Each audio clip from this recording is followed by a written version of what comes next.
So, on this episode of the Jason Wright Show's Money Monday, I want to talk about this idea of delayed gratification. This can be one of the key components to building long term wealth. However, it's often a lot easier said than done. And here's why. A lot of times, whenever we have that desire, that want in the now, in the present, it's because this is our ancestral brain at work.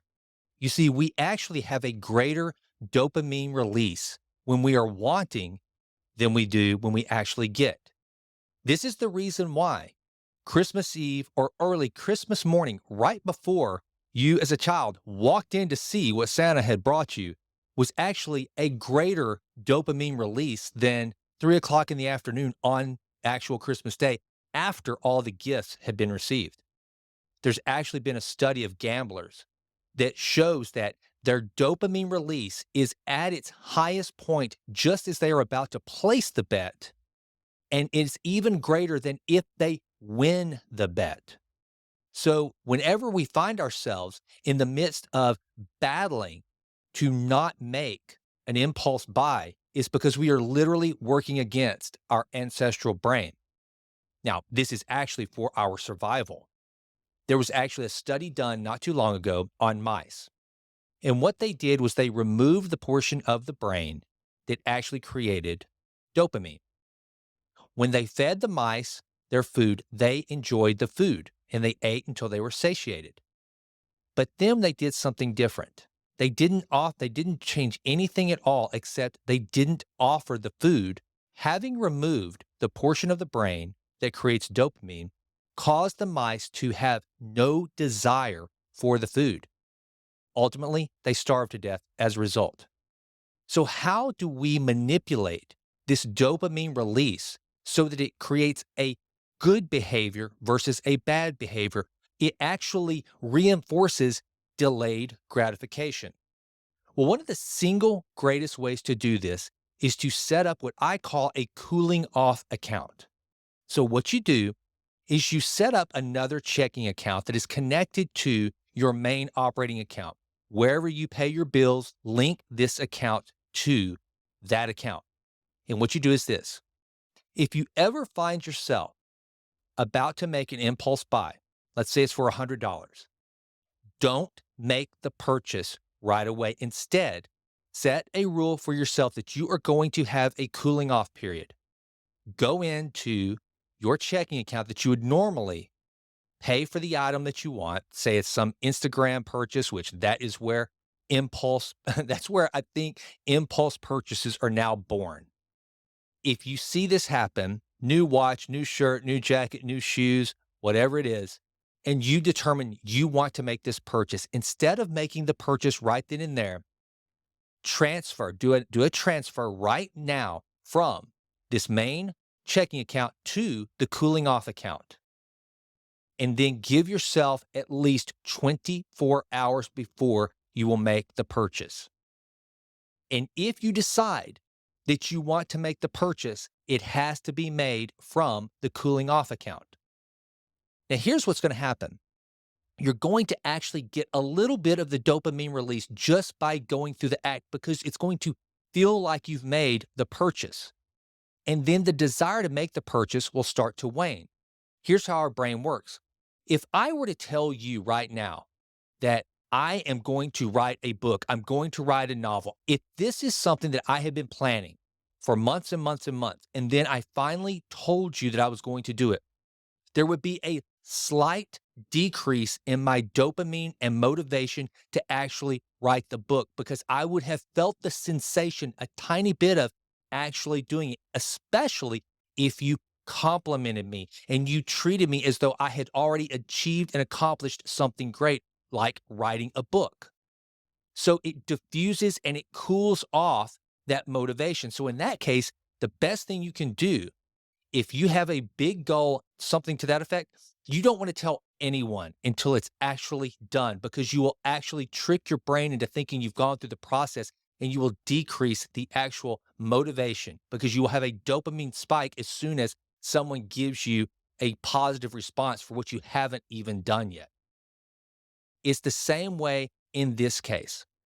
If you will actually go through the motions of making the purchase, but instead of making the purchase, instead you just transfer the money, you will feel a little bit of a rush. You will actually have a dopamine release because you've taken a step toward, but not completely to, making the purchase. Then here's what happens. You increase your odds by going in 24 hours later and not making the purchase. Now, you leave the money there.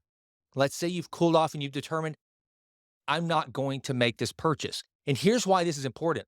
Your emotions will not be as high as they were at the time that you saw the item. They have lowered. You still may make the purchase, but you will know it's at least a more thoughtful, non-impulsive decision. You see, when we make the purchase right away and we succumb to the impulse, this is like going to a grocery store hungry. We start to buy a bunch of nonsense that we normally wouldn't purchase. That's why you should always eat before you go to the grocery store. You won't make those silly impulse purchases. It's the exact same thing. If you're full, you will make a more calculated and calm decision.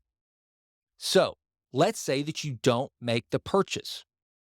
You get a little bit of a dopamine release, and then you decide you don't even want the thing. This happens again. Another impulse buy, another moment. It's ready to, you're ready to pull the trigger, but instead of firing toward the actual product, you fire toward your cooling off account.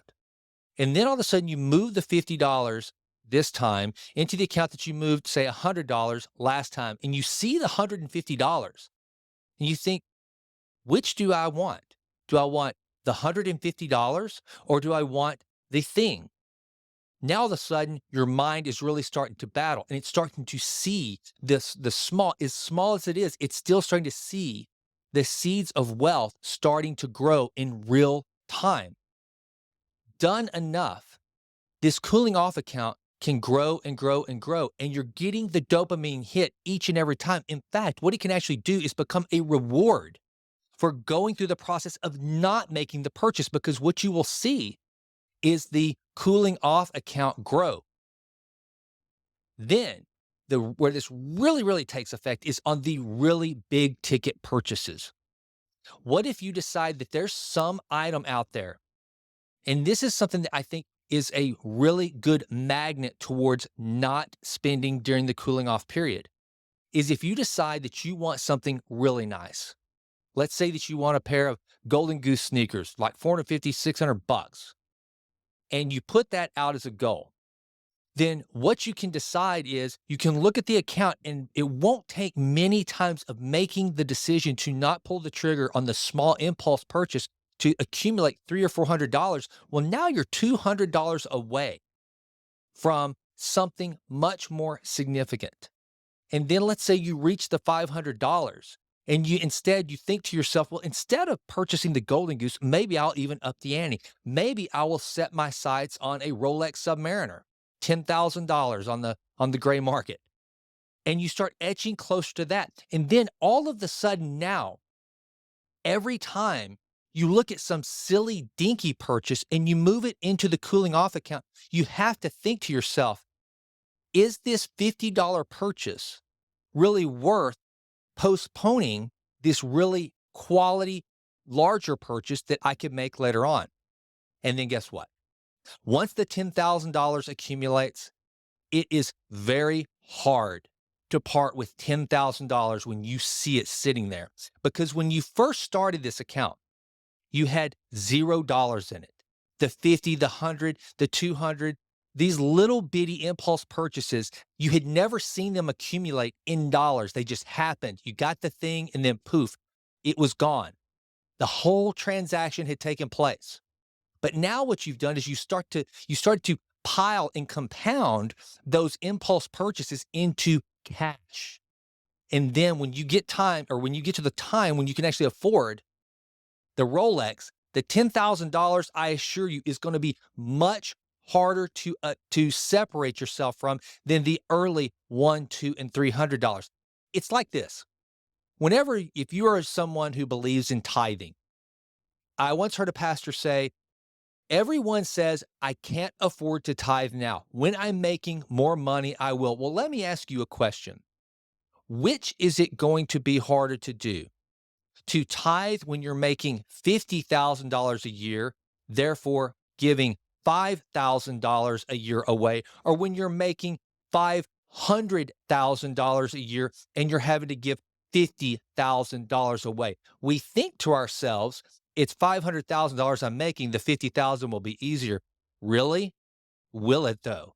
Most likely not, because here's the thing, our lifestyle will change with our income. So the 50,000 will be even harder than the original 5,000 was. It's the same principle. When you start to see the money accumulate, then you start to see that you did have the ability to build wealth. You have leveraged your mind and the dopamine to actually enjoy not making impulse purchases.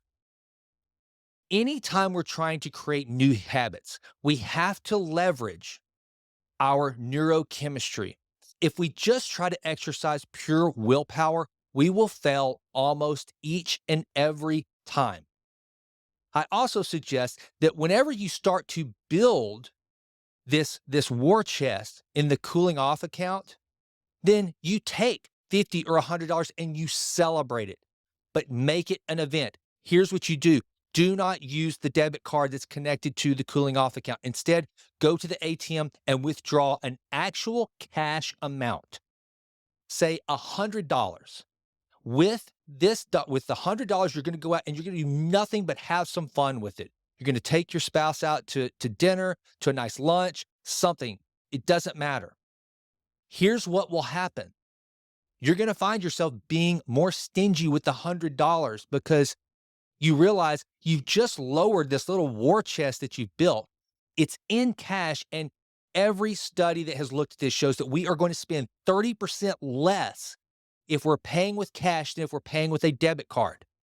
So you're going to just naturally spend less, and it will get to the point where the dopamine hit will come from transferring the money from the regular account into the cooling off account and watching the money grow. Now you've replaced the accumulation of a bunch of junk and a bunch of crap that you don't even need with the small accumulation of wealth. That, my friends, is how you do delayed gratification. Thanks so much for listening to the Jason Wright Show, Money Monday. I hope you continue to improve your financial future always, in all ways. I'm out.